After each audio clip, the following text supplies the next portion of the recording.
Bienvenidos a un episodio más del podcast Invirtiendo y Entendiendo, el podcast de Rankia México, el último de este 2024, donde tengo el gusto de poder compartir micrófono y cámara con Liliana Zamacona.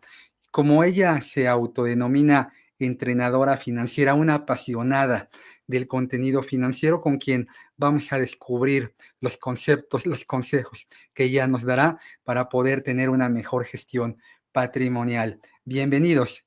Entender para invertir.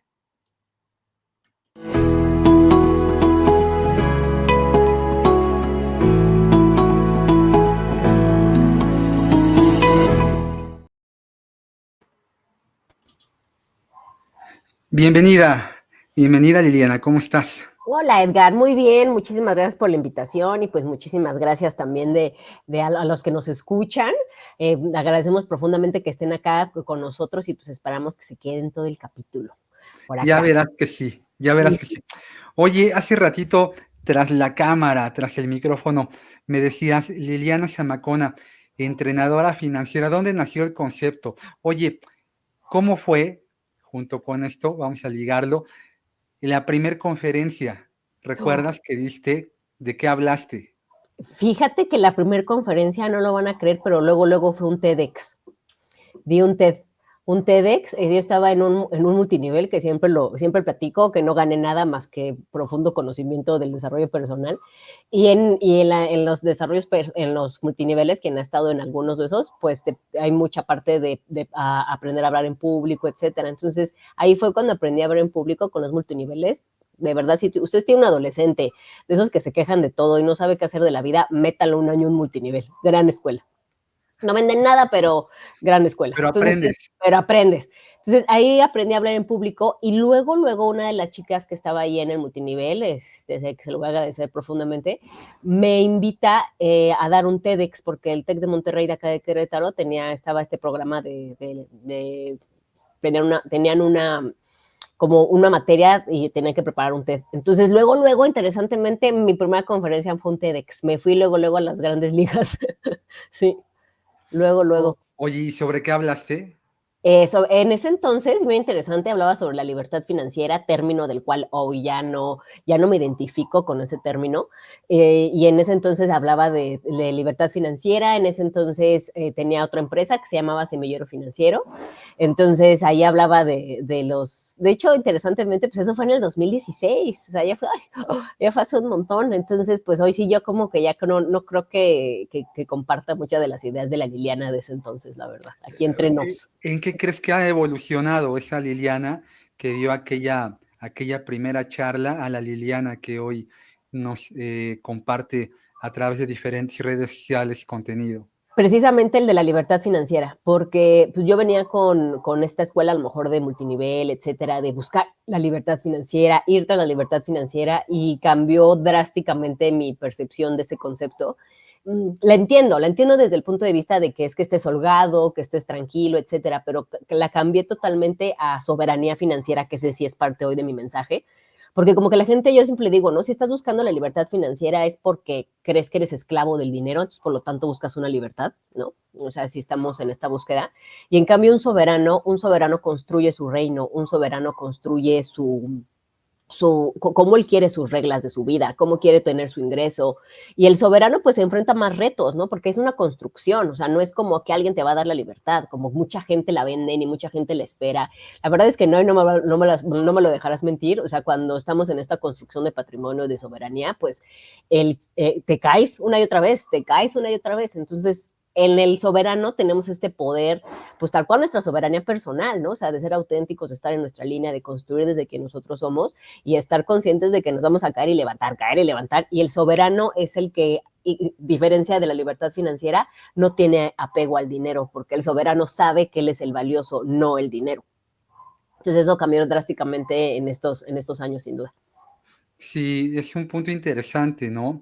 Esclavizarte Uh -huh, vía el patrimonio es algo muy común uh hoy -huh, en día, ¿no? La mayoría de nosotros lo que buscamos, como lo compartías, es la libertad, entre uh -huh. comillas, no la que te da el dinero, pero eso puede generar lo contrario, ¿no? Sí. Trabajas ¿no? Por dinero y en consecuencia acaba siendo esclavo de ese trabajo, del resultado de ese trabajo, que es el dinero. ¿Qué fue lo que te hizo cambiar este punto de vista? Que me topaba con mucha gente que el concepto de libertad financiera es, me quiero comprar, o sea, para la mucha gente no es esta estabilidad de tener un retiro digno, no es el tener patrimonio, no, es comprarme todo lo que pueda cuando yo quiera. No, esa es libertad financiera para, si lo ves en Twitter, si lo ves, bueno, en X ahora. O sea, es, la gente quiere comprarse todo lo que quiera cada vez que quiera. Y pues a mí eso se me hace, hoy ya que lo veo en retrospectiva, hoy que ya lo veo después de todos estos años y he acompañado a construir patrimonio y he estado en ese rubro y en finanzas personales, etcétera, eso es una ilusión de niños. O sea, quiero comprarme todo lo que quiera cuando yo pueda. Entonces, si esa es la percepción o el concepto de libertad financiera, no va a pasar. No va a pasar, o sea, realmente no van a ser libres, solamente van a estar satisfaciendo un niño que quiere cosas y que quiere cosas. Entonces, a mí se me hace yo lo veo más como un libertinaje financiero, ¿sí? O sea, de quererme comprar todo lo que yo quiera. ¿Y dónde está tu tranquilidad a 20, 30 años? ¿Dónde está la construcción de patrimonio? ¿Dónde está un retiro digno? ¿Dónde está darte gastos médicos mayores, ¿no? Por ejemplo, ¿no?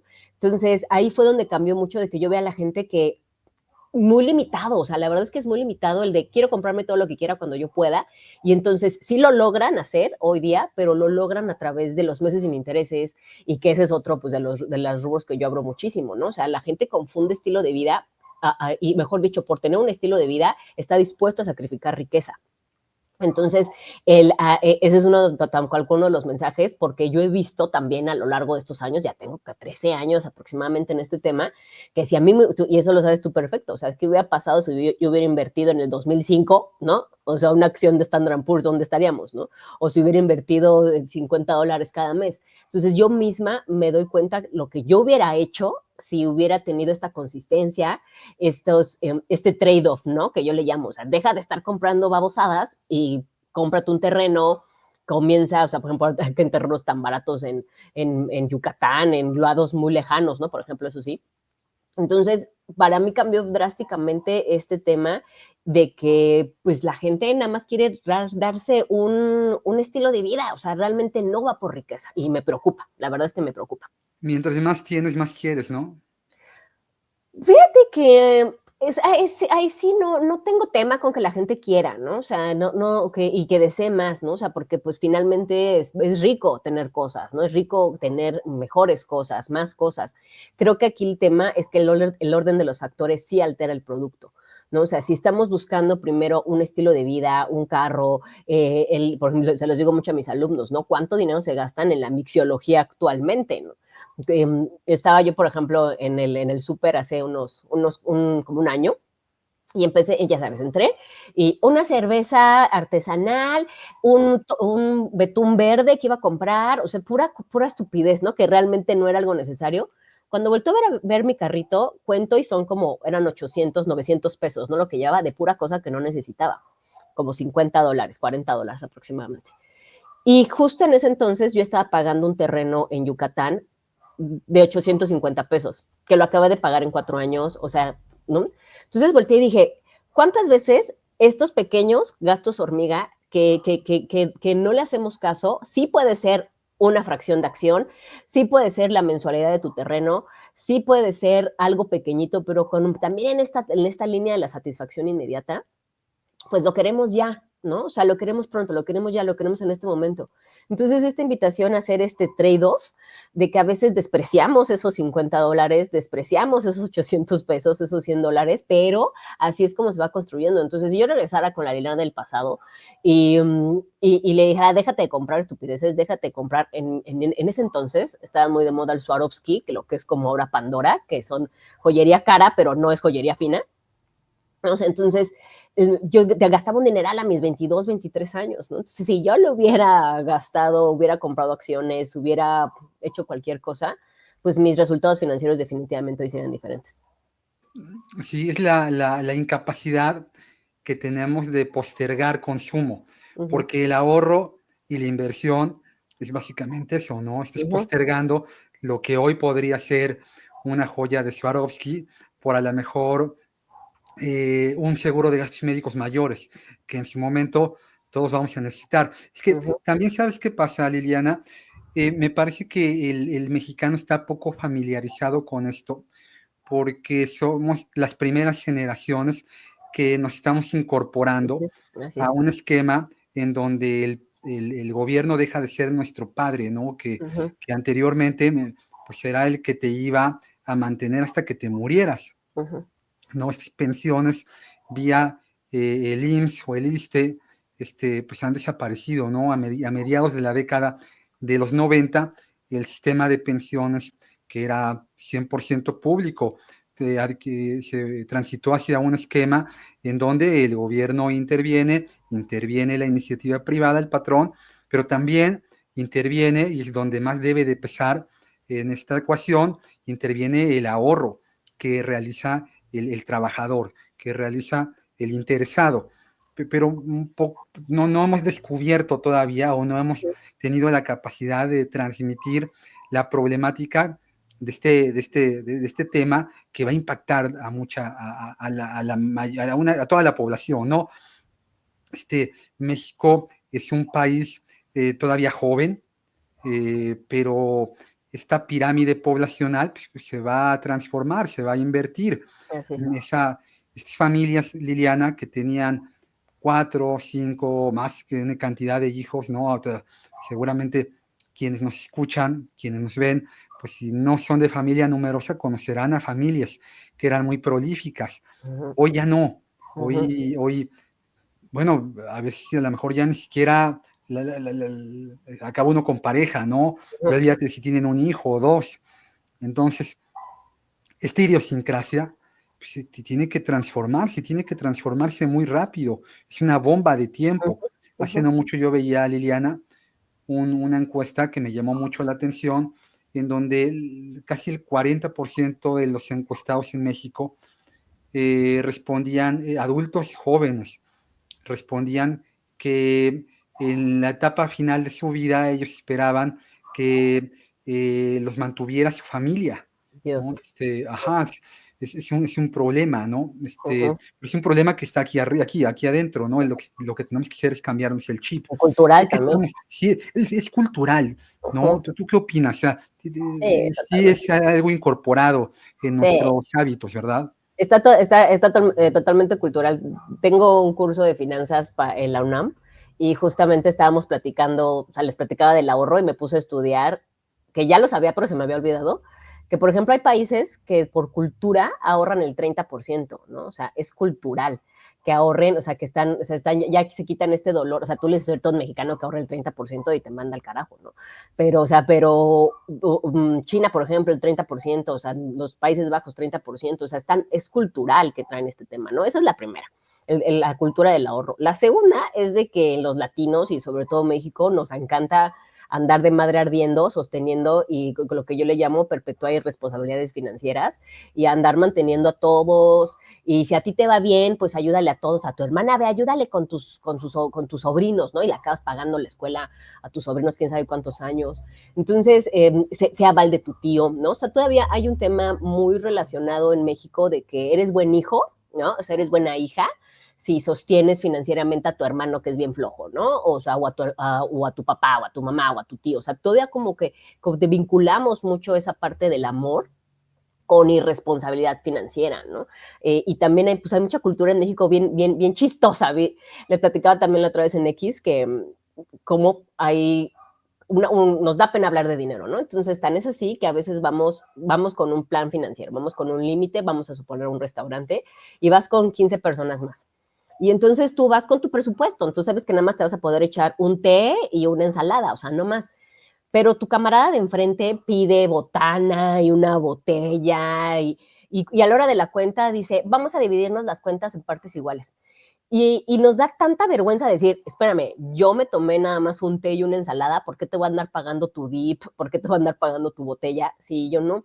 Entonces, esto lo puse en X y mucha gente me decía, es que es una falta de, o sea, la gente consideraba que era una falta de educación solicitar que tú pagaras tu cuenta. Estuvo muy interesante la plática porque entraron gente canadiense, entraron gente brasileña y decían, ¿qué? O sea, aquí cada quien paga su cuenta, o sea, ¿de qué me hablas? ¿No? O sea, y sin embargo, en privado me escribieron varias personas y me decían, es que a mí sí me da muchísima pena decir que yo voy a pagar mi cuenta, ¿no? Entonces, pues, a la gente que nos ve, a la gente que nos escucha, si te da pena justamente decir, esto fue lo que yo me comí y por qué voy a andar pagando, pues nos explica mucho de por qué no podemos poner límites financieros, de por qué seguimos perpetuando irresponsabilidad financiera, y a eso súmanle una cultura donde no estamos ahorrando, pues entonces es una tormenta perfecta. Mm. Sí, sí, tiene mucho que ver lo que pasa en casa, lo que vamos incorporando en nuestra formación Sí, tiene todo que ver. en Ujú. casa, en mi casa, en la casa de mis padres. Generalmente hablar de dinero estaba relacionado con malas experiencias. O sea, yo viví la generación de los padres que perdieron, la familia, los amigos que perdieron patrimonio por las devaluaciones, por aquellas espirales inflacionarias, este, porque hubo gente que se metió un escopetazo por la boca, ¿no? Porque perdió dinero en la bolsa en los 80s, en los 90s. Entonces, todo lo que tenía que ver con dinero, pues eran pláticas amargas. Ujú, ujú, El así es. mundo México cambió y bueno, pues teníamos, como ahorita lo decíamos, que irnos cambiando el chip, ¿no? Somos esa generación de transición que le está tocando, le va a tocar, pues sembrar, arar, ¿no? Echarle agüita, cultivar, y pues vamos a ver qué es lo que pasa ya con las siguientes generaciones, ¿no? Con los más jóvenes. En casa, en tu casa, Liliana, ¿cómo fue esta incorporación de la plática de temas financieros? ¿Qué fue permeando en ti?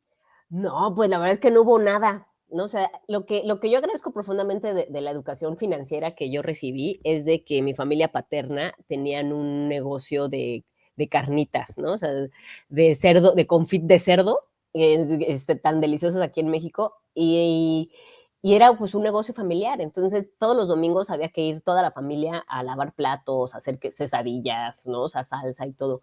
Y yo me acuerdo tener 4 o 5 años desde que iba ahí, y a mí eso, bueno, me exacerbó de una manera las ventas, ganar dinero, el servicio a cliente, ¿no? Entonces, eso fue como más como mi educación financiera que llegué a tener, pero la verdad es de que mi mamá, o sea, después estuve, nada más fui mi hermano y yo fuimos educados por mi mamá. Entonces, después, o sea, más grandes, de adolescentes, solamente teníamos la imagen de ella, ¿no? Entonces, mi madre santa no tenía tampoco como este tema como de educación financiera. Y miren que yo empecé a trabajar muy chica y me empezó a ir muy bien muy chica. Desde los 18, 19 yo ya trabajaba. Entonces ya empecé a hacer como buen dinero y hasta mi madre santa, que Dios la tenga en su gloria, me acuerdo que me decía, y me empezó a ir muy bien. Tenía yo 21, 22 años y ya estaba en muy buenos puestos. Y mi madre santa me decía, vamos a Liverpool porque me gusta verte gastar. Y ahí vamos, y yo pues concediéndole a mi santa madre lo que ella quería, ¿no? Entonces, la verdad es de que no, en mi casa no hubo cultura financiera. Yo fui la que llevé interesantemente ya más grande la cultura financiera, y precisamente cuando mi madre fallece, que yo ya estaba en el mundo financiero, en el tema de los seguros, etcétera, pues yo soy la que ahora sí, gracias a mi conocimiento financiero y a lo que yo tenía, pues pudimos tener una viabilidad financiera mucho, muy diferente de alguien que no tenía estos conocimientos, ¿no? Entonces mi madre falleció de cáncer, por eso es que mi producto financiero favorito es por mucho los gastos médicos mayores. Entonces, pues ahí sí ya fue de grande, la verdad, como yo adquirí este conocimiento financiero, porque a mí siempre me ha gustado el dinero, siempre. Desde que tengo 3, 4 a 5 años, el dinero me ha gustado, hasta lavaba el dinero, las monedas, etcétera. Entonces, de la cultura financiera que obtuve en mi casa fue la cultura del emprendedor, que la agradezco profundamente porque pues los emprendedores y los que somos vendedores pues nunca nos morimos de hambre. Entonces eso lo agradezco profundamente, la cultura de las ventas, profundamente. Hace, hace ya algún tiempo estuvo aquí en el podcast Juan Manuel Olivo, quien es director de emisoras en la Bolsa Mexicana de Valores. Y me marcó mucho algo que él dijo, que es que él cree que aquí deberíamos de tener en México una materia en la educación básica que nos enseñara a vender. Uh -huh. Y me dije, fue como, claro, ¿no? Yo también empecé vendiendo muy chiquito Ujú, afuera del zaguán de la casa de mis padres, teníamos ahí una mesita con dulces. Mi mamá iba y me compraba y dulces y me decía, mira, hijo, esto costó, pues no sé, ujú, eran pesos de los de antes del 94. Esto costó, ujú, este dulce costó 1,500 pesos, ¿no? O sea, eran ujú. cantidades muy grandes. Sí, sí, Tú sí, tienes sí. que venderlo en 3,000, ¿no? O sea, ya yo hacía mis cuentas y decía, bueno, es duplicar el dinero. O sea, esta curva formativa, pues también me fue llevando a participar en el mercado de valores en áreas comerciales. Claro. ¿No? Es algo que me parece que también en las nuevas generaciones es importante cultivar, que es que la riqueza viene del trabajo, ¿no? O sea, Ujú, esta mitificación de las inversiones, y ya sabes un poco el esquema, ¿no? Dinero fácil, dinero ujú, rápido, ujú. ¿no? Una persona operando en la computadora, en el camastro, en la playa, ¿no? Y duplicando su dinero de un día para otro. Pues en general Ajá. lo que te venden es un estilo de vida, ¿no? Ujú. Porque lo que te deja, lo que genera valor, pues es incorporar trabajo arduo. Y si luego ese trabajo arduo, ¿no? Lo canalizas al ahorro y le das tiempo suficiente, pues entonces sí, seguramente vas a ser financieramente rentable con tus inversiones, que tu patrimonio va a crecer. Pero tampoco es sencillo, ¿no? Que Ujú. los jóvenes aprendan esto, ¿no? Porque hoy las redes sociales, pues tratan de incorporar esto, ¿no? Las cosas tienen que ser fáciles y rápidas. Sí, sí, sí, fíjate que yo interesantemente, los que me preocupan son los de nuestra generación, los que tienen, o que ahorita tienen 38, 48 años, ¿no? Por ejemplo, esos son la verdad los que más me preocupan, porque ellos sí crecieron como con esta disasociación, ¿no? Estos sesgos de optimismo, diría la economía conductual, de que les tocaron papás que sí vivieron con la ley del 73, por ejemplo. Entonces, como que están como delusional de que algo va a pasar. Contrariamente, por ejemplo, mucha gente dice que esta generación está como sentenciada, pero yo lo opino totalmente diferente porque hoy día son, por ejemplo, más mis clientes, los chicos de 20, 22, 25 años, que ya les tocó ver a su primera generación de que salieron de Afore, que ya les tocó, que son más, que ya no tienen este apego, lo que les decía hace ratito, de estas, de perpetuar responsabilidades financieras, si quieren otra vida, quieren irse a otro país, ¿no? Etcétera. Ya no están en esta parte de mamá, papá, no soy tu plan financiero, ¿no? Entonces, yo, por ejemplo, sí veo a los jóvenes que están, estoy hablando 21 a 27, 25, 26, sí están sacando planes de retiro, o sea, antes los de veintitantos que los de 40, ¿no? Que les surge más a los de 40, que ya tienen el tiempo encima, ¿no?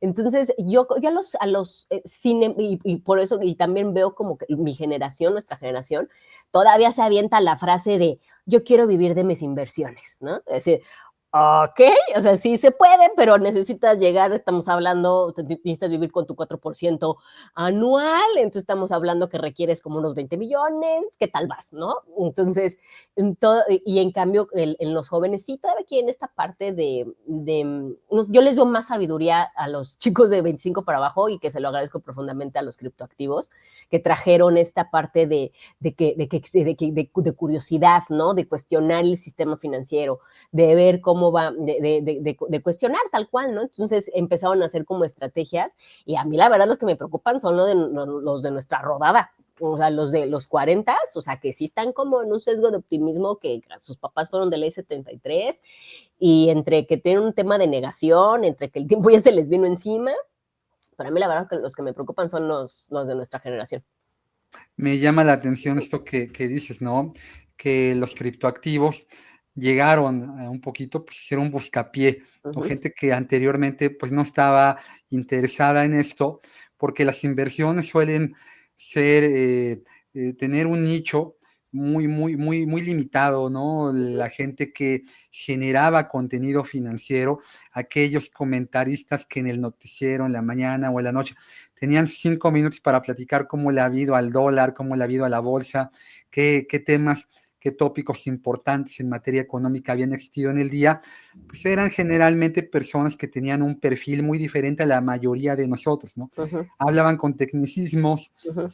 con anglicismos, ¿no? Y entonces eso ahuyentaba, ¿no? En lugar de que te atrajera, no, pues era al revés, ¿no? Pues este cuate yo no le entiendo, pues entonces vamos, voy con quien sí me Uh -huh. ayuda, con quien sí me entiende, y generalmente, pues, ¿quién era? Era la señora de la tanda, ¿no?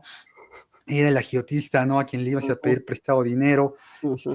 Para mucha gente es sorpresivo darse cuenta que hoy cosas tan básicas como tener un crédito en el Infonavit, hace 25 o 30 años era imposible, ¿no? Era poco transparente, había que conocer a alguien ahí adentro del Infonavit o pagarle a un coyote, Era por a una sorteo, persona, ¿no? era por También, sorteo, ¿no?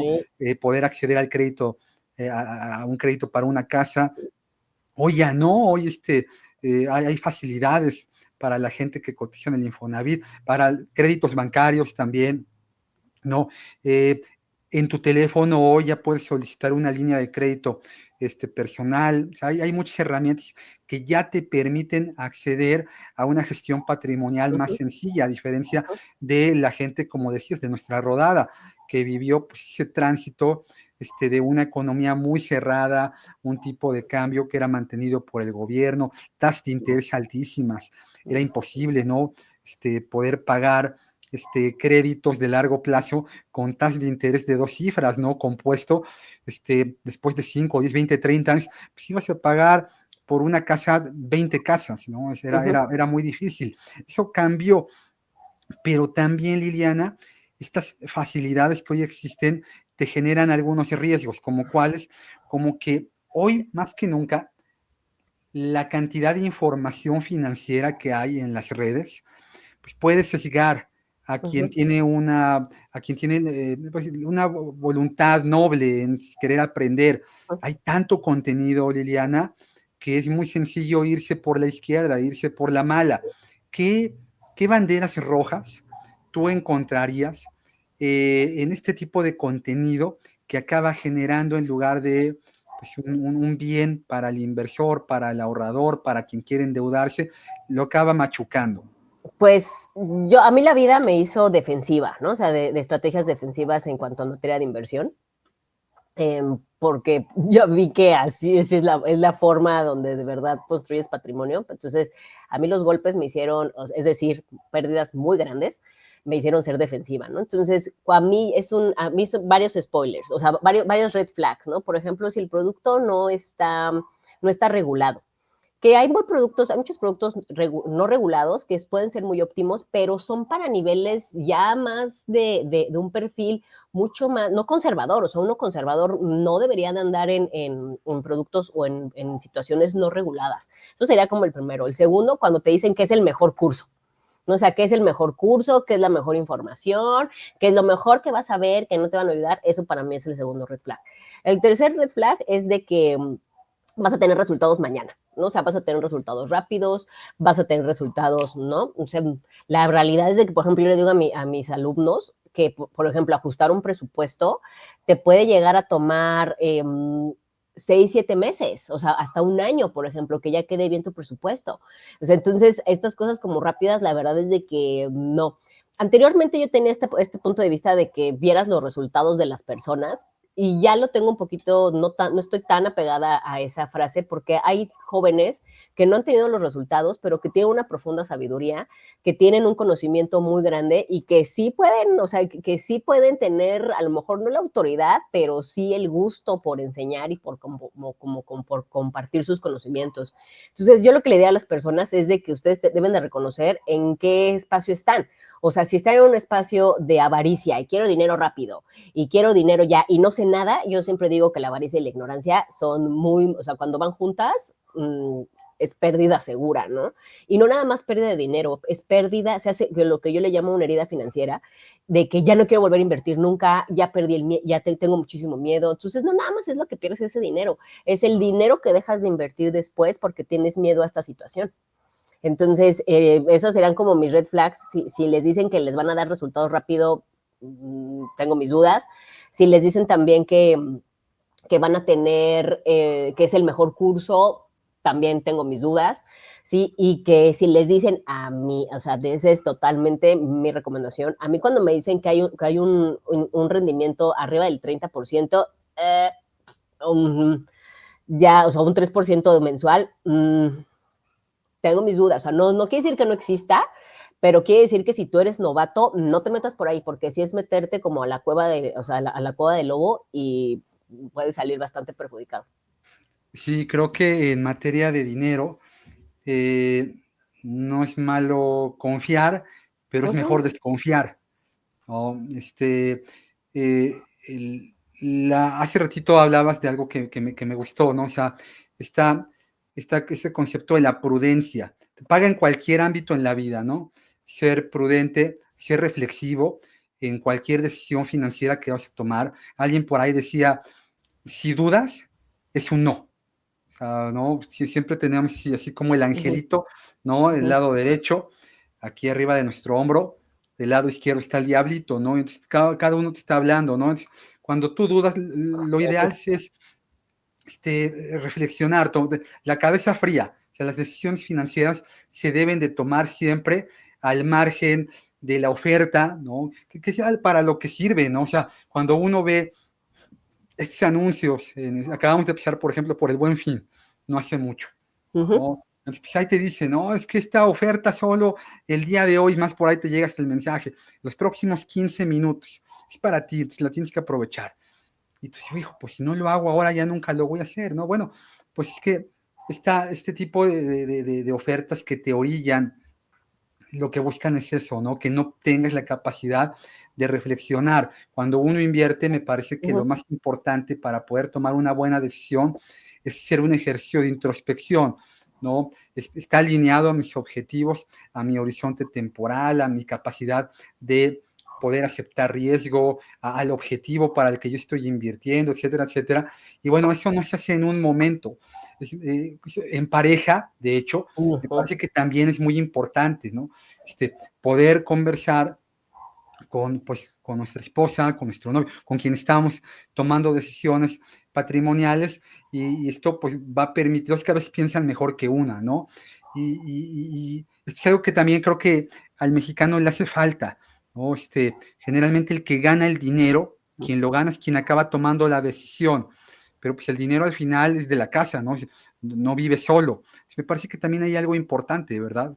Ay, el tema de finanzas en pareja, pues es muy amplio, porque hay personas que no les encanta tener finanzas transparentes, ¿no? Entonces, hay personas que, y bueno, yo en mi experiencia, o sea, y sí, no sé qué es lo mejor o lo peor, pero yo en mi experiencia de cuando entreno a parejas, las que tienen las finanzas transparentes son las que llegan más lejos, es la realidad.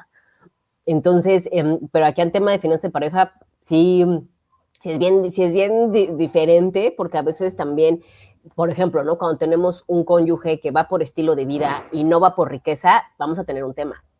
Sí, o sea, vamos a tener un tema porque va a preferir los carros, la bolsa, la escuela de paga alta a estar acumulando patrimonio. Entonces, pues para toda la gente que nos escucha y que nos ve, sí es algo que requieren ustedes reconocer de su pareja si están alineados en el tema de la construcción de patrimonio. Porque si no están alineados, va a ser un tema. Y cuando están alineados, hacen magia, la verdad, porque no vamos a gastar por 5 años, vamos a vivir así, tal cual, pero esto lo vamos a acumular y lo vendemos y nos compramos otra casa y no hay esta resistencia de tratar de venderle al otro la gran idea que es acumular riqueza, ¿no? O sea, no se la tienes que vender. Entonces, cuando están alineados en esta construcción de patrimonio, sí hacen magia, la verdad, pero sí, hay muchas parejas ya que están en este estatus de somos equipo y vamos a construir, pero la realidad es de que todavía hay muchas parejas que el formato es mamá-hijo, ¿no? Papá-hija, y ahí, pues la verdad es que la construcción de patrimonio y también que lamentablemente todavía hay muchas de mis camaradas femeninas que no les encanta meterse en temas financieros. O sea, yo siempre les digo, si llega a fallecer tu esposo, ¿quién te va a ir a tocar la puerta? ¿No? O sea, ¿quién te va a ir a cobrar? Entonces, y pues a mí me toca ver, la verdad, lamentablemente tiro por viaje, que el marido se fue, las dejaron, sí, bueno, pues eso es tema de para otra situación, pero también noto que hay muchas mujeres que no les encanta involucrarse en temas financieros y pues es también mucho por eso que platicabas, ¿no? Que se ve que como si estuviera muy lejano, como si fuera un tema muy difícil de hablar, etcétera y demás, y eso también crea como este espacio en donde como que a la mujer le da miedo hablar de eso y le da miedo involucrarse. Entonces, pues esperemos que las parejas sean, o sea, si son financieramente transparentes, sí la van a lograr, si no, es un poquito más difícil. Sí, yo soy de la idea de que una de las decisiones financieras más importantes que tomamos a lo largo de nuestra vida es elegir a la pareja correcta. Ujú, No es un tema que se toque. De hecho, alguna vez también en un webinar con un especialista de esto de finanzas de pareja decía que llegamos casi al matrimonio, ¿no? Y hablamos de mil cosas. Bueno, vamos a pláticas prematrimoniales y bla, bla, bla, pero nos desconocemos financieramente por completo, ¿no? El primer día ya de casados, la primera vez que se cobra una quincena por él, por ella o por ambos, pues nos descubrimos, nos desnudamos financieramente y nos damos ujú, cuenta de que a lo mejor hay incompatibilidad, lo que ahorita tú decías, ¿no? ujú. Alguien ve para un lado y la otra persona ve para otro, y lamentablemente eso va a acabar generando problemas, una ruptura. Ujú, Así que bueno, pues para los que nos escuchan, ujú. es muy importante, ¿no? Este tema que se toque en esta parte, pues en donde la pareja se va Que sean construyendo. compatibles financieramente. Es Ujú, importantísimo. Oye, importantísimo. hablábamos hace ratito, tú hablabas de la compra de un terreno. Esta generación, estas generaciones nuevas, las veo muy inquietas, las veo muy preocupadas, con justa razón, Ujú, porque a diferencia de nuestros padres, nuestros ujú. abuelos, ¿no? Ahora que estamos en temporada de fiestas de fin de año, ¿no? Hay muchos memes de que llega la fiesta, la cena del 31 y los nietos están peleando por el terreno de la De la abuela, ¿no? abuelita. Sí, Ajá, sí, a mí me divierte mucho, pero sí, pues hay algo de verdad en eso, ¿no? O sea, totalmente. estas familias que fueron, pues sí tuvieron la oportunidad de comprarse una casa, de construirla, de comprarse uno o varios terrenos. Hoy ya para la mayoría de adultos jóvenes en México, esto se volvió inalcanzable. Fíjate que también ahí justo es de los temas que últimamente traigo mucho a colación, el tema de la construcción de patrimonio, porque es cierto que los baby boomers tenían acceso, como diría uno de mis colegas de maestros de Platzi, que antes podían con un kilo de lentejas comprar patrimonio. Es cierto que los baby boomers tenían más facilidad, ¿no? De compra, que tenían unos intereses mucho más bajos de banco, es cierto, pero también es cierto que nosotros tenemos acceso, que cosa que tú no me vas a dejar mentir, hace 10 años no podías comprar fracciones de acciones. O sea, no podías comprar ETFs, o sea, de una manera, a mí todavía me tocaba, o sea, que no podías comprar, o sea, entrabas a un fondo de inversión de renta fija y si bien te iba, ¿no? O sea, de renta gubernamental y si bien te iba. Hoy también las cosas ya cambiaron mucho para nosotros, o sea, y sobre todo para los de cuando tenemos 40, por ahí cambiaron, pero para los de 20 ya es otra situación. Entonces, lo que yo, por ejemplo, es cierto, es más difícil construir, pero si estás con mentalidad de baby boomer, va a ser difícil. Pero si estás con la mentalidad actual, ¿no? Que es una acumulación consistente, que es acumulación consistente, que es empezar temprano, que es utilizar estrategias de renta variable desde corta edad. Nosotros no teníamos acceso a poder comprar ETFs ni dividendos, por ejemplo, ni acciones que dieran dividendos. Hace 10 años no se podía, hoy ya se puede. Esta parte, por ejemplo, de los terrenos que les platico, y no es como promocionar a Yucatán, porque aquí hay un tema de burbuja inmobiliaria, no voy por ahí, sino voy por el tema de la inversión de comprar terrenos a 15, 20 años, que fue, por ejemplo, por eso me salió tan barato, porque es un terreno de inversión a 15, 20 años, no algo que voy a usar en 5 años, donde sí no voy a poder pagarlo, ¿no? O sea, si tengo 20, 22 años, no voy a poder pagar 7,000, 8,000 pesos de un terreno contra los 800 pesos que les estoy platicando. Entonces, yo sí creo que si queremos construir patrimonio desde una mentalidad de baby boomer, te va a costar mucho trabajo. Si queremos construir patrimonio ya con las herramientas que nosotros tenemos, ya la cosa cambia. Y aquí sí requiere, por ejemplo, otra mentalidad, que es ahorrar desde en cuanto tenga dinero, ahorro, que es este trade-off de, ok, sí, me encantaría echarme la copita de mexiología, de mezcal, que está en 400 pesos la copa, ¿no? Claro que la quiero, pero pues también esta parte de esos 400 pesos, ¿cuántas acciones son? ¿No? O sea, ¿y qué podría comprar con eso? Entonces, sí requerimos ahorita los más jóvenes, por ejemplo, porque nuevamente como que los de 40 están medio disillusional, por favor, camaradas de 40, no les tocó los de sus papás, get over it, y tienen que moverse rápido, pero los de 20, 30 sí pueden, yo creo que construir patrimonio, sí pueden lograr esta construcción, de una forma muy diferente, por cierto, una forma completamente diferente a cómo la construyeron sus papás, sus abuelos, ya para ellos sus abuelos, sus papás, sus abuelos, pero sí es posible. No tengo la bolita mágica porque nadie la tiene de cómo van a construir patrimonio los que tienen hoy 25 años. Sin embargo, sin duda, no va a funcionar si van con una mentalidad de baby boomer. O sea, tienen que construir lo que les platicaba, su soberanía. O sea, tienen que construirla y las reglas van a ser muy diferentes para ellos, ¿no? Nuestros abuelos no tenían planes privados para el retiro, no tenían acceso a dividendos, no tenían acceso a acciones, ¿no? O sea, entonces, yo creo que sí, está bien que se espanten, pero también requieren reconocer que las herramientas que hoy tienen, que hoy tenemos, eran muy diferentes a los que los baby boomers tenían, y no es que sean mejor o peor, solo son diferentes. Entonces, requerimos hacer uso de ellas de una manera mucho más estratégica y de tener una conexión profunda con una reconciliación con que vamos a durar 70, 80 años y todo lo que eso conlleva. Sí, sí, sí.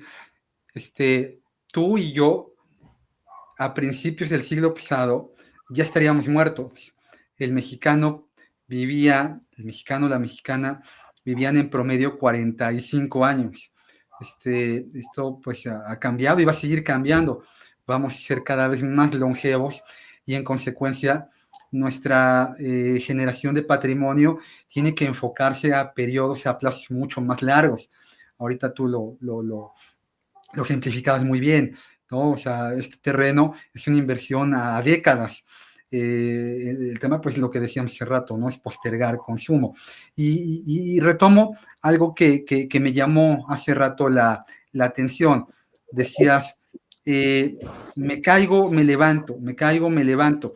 Porque luego, no sé si te pasa, Liliana, cuando la gente se te acerca y dice, bueno, es que tú generas contenido y eres profesora y ya te vi en un webinario y en un podcast, ya te entrevistaron acá y allá.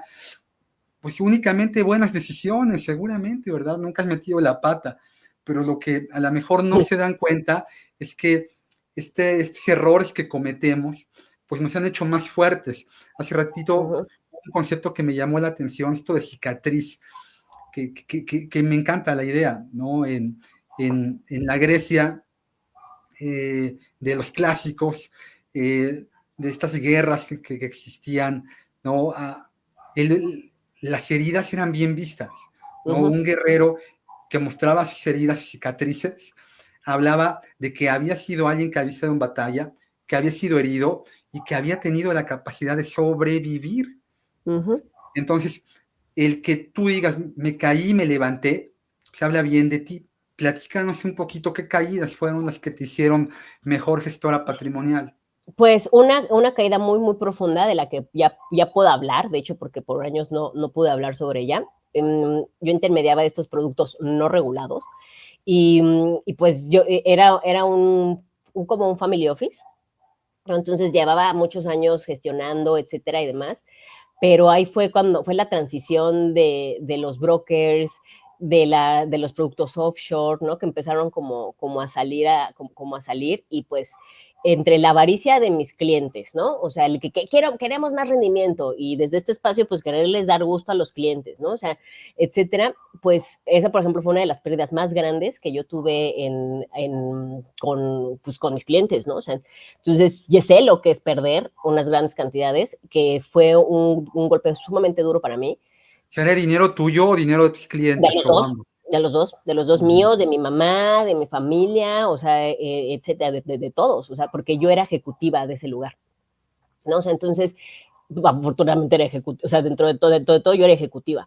Entonces, pero vives de cerca lo que pasa, ¿no? O sea, lo vives, o sea, a la gente que atiendes, etcétera y demás, yo creo que aprendí en esa aventura como 20 años de experiencia, ¿no? Que se me dio, lamentablemente, vi como un cliente, o sea, como alguien que pide un rendimiento grande, mmm, probablemente no, hoy día ya no venga conmigo, ¿no? O sea, porque como les decía, hoy yo defiendo el valor de dinero, no soy tasera, como le decimos, ¿no? O sea, no voy por rendimiento. Entonces, ese fue de las más golpes mucho más duros que hasta incluso entró en concepto de trauma para mí, ¿no? O sea, fue trauma de verdad.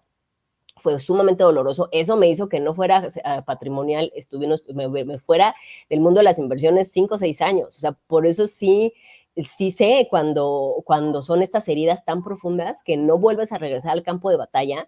Hay gente que de verdad definitivamente no regresa nunca al campo de batalla y habemos los que sí regresamos con esta herida, con esta cicatriz sumamente profunda y que pues en mi caso yo la pongo al servicio de las personas, ¿no? O sea, y que hoy es de, yo ya sé por dónde no, o sea, sí sé no, que sí, y pues eso me dio, por ejemplo, a mí una dolorosa sabiduría de los productos financieros, cuáles sí, cuáles no, y pues también a lo largo de siendo entrenadora, pues me topo con gente que se va por rendimiento y pues ya sabemos a veces luego qué pasa, que es que mi mamá invirtió, mi papá invirtió, etcétera y demás. Entonces a mí me hizo ser sumamente defensiva, sumamente estratégica, sumamente conservadora, pero interesantemente en esa línea fue como sí protejo patrimonio mejor. Entonces, de hecho, esa es la primera vez que hablo sobre esa pérdida, porque es una de las cosas que más me duelen de mi pasado financiero, pero que a la vez más me dan con toda humildad lo digo, pero esta sabiduría de dónde no, dónde sí, cómo sí accionar, etcétera y demás. Y pues esa es una de mis profundas, como asesora, ¿no? Y como persona fue sumamente doloroso como tener ese error financiero, ¿no? La otra, pues la que siempre platico, es haber caído en deudas muy joven y que sin duda si no hubiera sido por esa caída de deudas no estaría hoy donde estoy porque en ese entonces no había quien hablaba de deudas, no había quien hablaba de la parte emocional, ¿no? Esta parte que nos da tanta vergüenza de estar en deudas, etcétera, no lo había.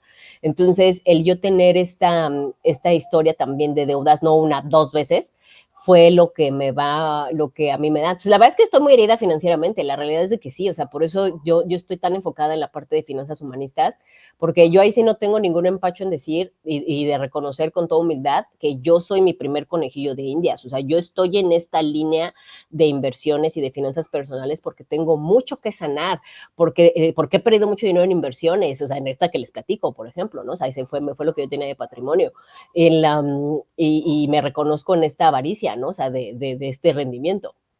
Entonces, eso sí, yo soy muy clara. Eso, por ejemplo, les diría, ¿no? También en la parte cuando ustedes estén buscando mentores financieros, mmm, que tengan esta vulnerabilidad de decir, sí me equivoqué, no soy perfecto, sigo equivocándome incluso, pero pongo al servicio de las personas este aprendizaje para que ellos vayan mucho más adelante lo más rápido posible y que no pasen como los errores que yo sigo teniendo, ¿no? O sea, sigo teniendo, se me sigue olvidando apuntar mi presupuesto y pasan cosas no agradables, se me sigue olvidando, y eso también más por la neurodivergencia, pagar la tarjeta de crédito y ando pagando intereses, o sea, todavía yo estoy en esta línea de aprender de inversiones, de aprender de dinero, de aprender de mi relación con el dinero, pero pues ahora ya lo pongo en función. Entonces me encantaría decir que ya se acabaron las heridas, pero pues lo que sí es que cada vez son más fáciles de sanar, eso sí, sin duda, o sea, cada vez son más rápidas, cada vez, esta es parte de esta soberanía que les platicaba, o sea, puedo sanar más rápido de estas heridas por los conocimientos que tengo, y esto sí, me encanta transmitírselo a la gente, porque somos humanos, porque además, tú lo sabes perfecto, dependemos de un sistema que es, o sea, de un sistema financiero que está bien loco, ¿no? O sea, que es sumamente manipulable, que es sumamente vulnerable, que todo puede pasar en el mundo financiero, es como un partido de fútbol americano, o sea, todo puede pasar. Y pues también requerimos tener esta conciencia de esta vulnerabilidad del sistema per se, ¿no? O sea, y pues las cosas que pueden pasar. Sí, yo recuerdo en el 2008, la crisis hipotecaria subprime Ujú, se llevó entre las piernas ujú, prácticamente a todo el planeta. Meses antes a mí me habían ido a ofrecer un seguro de vida y me vendieron la palabra seguridad, ¿no? Me ujú, dijeron, mira, y el folder tenía ujú. el edificio de la aseguradora, fantástico, de Nueva York, ¿no? Y te decían cuántas décadas tenía funcionando la aseguradora y que no importaba lo que pasara, a ti te iban a pagar, ¿no? Y entonces llega este evento y de momento pues te mueven las bases, ¿no? Porque te das cuenta que no nada más personalmente somos vulnerables, sino también Ujú, el mismo sistema es capaz de poder fallar. Lo que hace ratito hablábamos nos decías, los criptoactivos pues vinieron un poco a resarcir esta desconfianza que existió en el sistema financiero, en los bancos centrales, de no haber hecho bien su tarea y casi de haber quebrado al planeta. Todo esto es un proceso de crecimiento, de aprendizaje. Uno nunca deja de aprender. Pienso un poquito en lo que ocurrió en la pandemia. Creíamos a lo mejor que ya sabíamos todo. En lo personal, ¿no? Y yo en mi tarea de gestor, de asesor de inversiones, pues revisaba el sector inmobiliario, ¿no? Y luego veía un poco el sector tecnológico, consumo discrecional. Y llega la pandemia, Liliana, y de la noche a la mañana tuve que empezar a leer documentos de empresas vinculadas al sector De salud. de vacunas, de salud, ajá, Ujú. o sea, y de momento era empápate de qué hace Moderna, cómo están los estados financieros de Pfizer. Había gente que me llamaba y me decía, bueno, ya independientemente de la pandemia, compro o no compro acciones de esta farmacéutica, porque es la que va a producir, la primera que va a producir la vacuna. Pero sí es cierto. Ahí me di cuenta de que también, ¿no? Era muy vulnerable, ¿no? La información que yo tenía era muy limitada. En esto nunca se deja de aprender. Cuando uno aprende, Liliana, soy de la idea de que te pueden marcar tres cosas. Una persona, un evento o algo que hayas leído, visto, una película o un libro. En tu caso, ¿qué consideras que fue lo que te marcó? Las deudas. O Un sea, evento. sí, o sea, sí fue definitivamente el tema de, porque eso fue antes de esta pérdida que les platicaba, el tema de deber tanto, ¿no? Y me acuerdo que debía como no me acuerdo, debía 1 millón de pesos en tarjetas de crédito y que ahorita yo creo que si lo veo con la inflación han de ser como 2 millones, yo creo, bueno, no, como 1.400.000. Y ver esa deuda y decir, debo un montón de dinero y no he ido a Europa, no traigo la ropa, no traigo el carro, o sea, ¿y por qué debo este dinero? ¿No? O sea, entonces fue así como de, ¿por? ¿No? Y que además ver que era la segunda vez que caía en deuda. Entonces, eso parecía indicar que si no reajustaba lo que sea que tenía que reajustar, iba a pasar una tercera vez.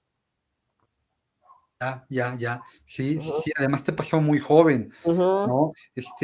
Tuviste la capacidad de poder hacer cambios que bueno, pues han marcado tu vida. Hay mucha gente que lamentablemente va a tener este tipo de eventos cuando ya no pueden hacer nada. Es muy Uh-huh. triste, ¿no? Ver a gente ya de edad Mayor. avanzada, adultos mayores, que tuvieron una mala experiencia sobreendeudándose o invirtiendo y perdiendo su patrimonio. Y a diferencia tuya, mía, pues a lo mejor todavía nos quedan 30 y pico, casi 40 años para poder resarcir esa herida, ¿no? Para hacer cambios que nos permitan hacer, no volver a caer ahí en ese bache. Entonces, bueno, pues es aprender de lo que ya te ha pasado. Y si no les ha pasado, pues escuchen a Liliana, ¿no? O sea, aprendan de quien ya lo vivió, Ay, ¿no? sí. Uno no aprende en zapatos ajenos, pero yo creo Uh-huh. que sí, Yo creo que tenemos que sí. voltear a ver, a escuchar a la Uh-huh. gente que ya le pasó, pues para que a uno Uh-huh. no le pase.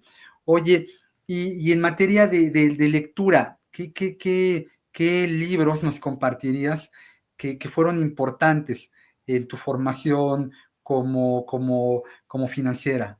Mm, Sobre todo como finanzas personales, el de que ya deberían de darme regalías por ese libro, porque cómo lo recomiendo, el de Ten peor coche que tu vecino, que es de Luis Pita, es un español que justamente platica la crisis inmobiliaria de ellos en España y cómo a pesar de la crisis inmobiliaria, pues pudo comenzar a ahorrar, etcétera. Entonces a mí me voló la cabeza el concepto de que él, por ejemplo, se daba años sabáticos, ¿no? O sea, ahorraba y se daba años sabáticos y fue así, wow, o sea, es posible. Esa libertad ahora sí, ¿no? De poder ir haciendo. Ten por coche que tu vecino. Ese libro ya no existe, pero están como sus versiones. Eh, ay, de Tomás, ¿por qué lo tengo? El millonario de al lado, pero no es el millonario de al lado, sino es el de cómo actúan los verdaderos millonarios. Y darme cuenta que cómo nos metemos el pie, cómo las marcas nos venden cosas para según nosotros sentirnos millonarios y los verdaderos millonarios no gastan en eso. Ajá, no gastan en eso, ¿no? O sea, entonces, muy interesante ver ese libro me recontextualizó el concepto que yo tenía de riqueza, el concepto que yo tenía de metas financieras, porque pues en ese entonces sí tenía esta idea, me voy a comprar los carros de alta gama y el vodka más caro, etcétera, y cuando te das cuenta que los millonarios no consumen eso, vive como verdadero millonario.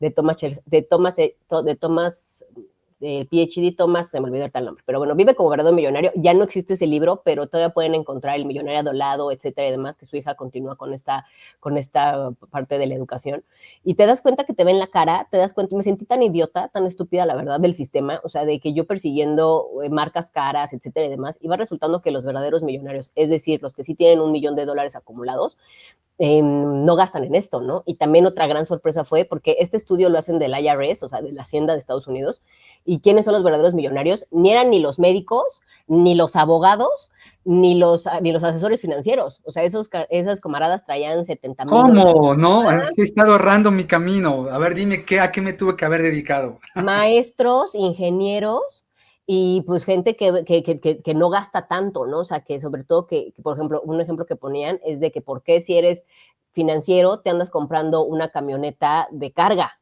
¿no? O sea, no unas broncos, sí, pero una camioneta de carga, ¿no? Entonces el ingeniero es muy estratégico y dice, sí, o sea, ¿por qué voy a comprar una camioneta de carga si no tengo carga? Entonces nosotros o sea, como que el otro cerebro, por así decirlo, va como comprando varias cosas. Entonces a mí Vive como verdadero millonario, sí fue un de, ¿qué estoy haciendo? Fue un golpe muy duro, así ahora que lo recuerdo, fue un golpe muy duro, y para ver lo que realmente, hacia dónde realmente quería ir, lo que realmente quería comprar, y este concepto de riqueza que estaba muy ajeno a los verdaderos millonarios. Entonces, ten por hecho que tu vecino vive como verdadero millonario. Cualquiera de Jim Rohn, del filósofo que le llaman el filósofo financiero, cualquiera de Jim Rohn para mí fue sumamente estratégico. Y la verdad es de que a partir de ahí leo como libros, nada más leo como la parte que me funciona y ya dejo de leer todo el libro siguiente.